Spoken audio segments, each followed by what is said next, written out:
కుంభవేళాలు 4 రకాలుగా వస్తాయండి. మొదటిది కుంభవేళ, ప్రతి 4 సంవత్సరాలకి ఒకసారి వస్తుంది. రెండవది అర్ధ కుంభవేళ, ప్రతి 6 సంవత్సరాలకి ఒకసారి వస్తుంది.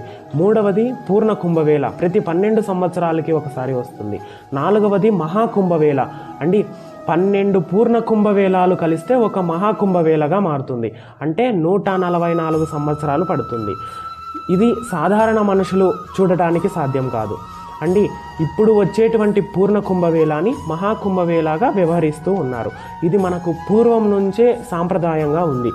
దీనిని మొదటగా శంకరాచార్యుల వారు ప్రారంభించడం జరిగింది.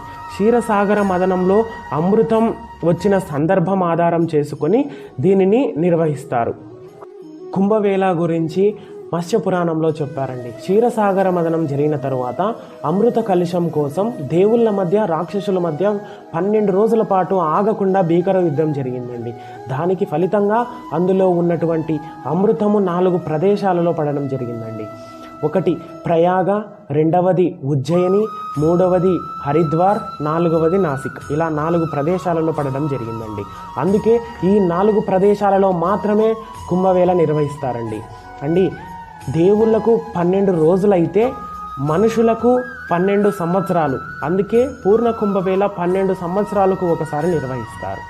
ఇందులో స్నానమాచరించిన వారికి సకల రోగాలు, పాపాలు, అలాగే మోక్షం వస్తుందని నమ్ముతారండి. అంటే ఇక్కడికి కోట్లాది మంది భక్తులు వస్తారండి, నలుమూలల నుంచి వస్తారండి. మనం ఒకటే కాదు అండి, ఇక్కడికి ప్రత్యేకించి నాగసాధువులు వస్తారండి.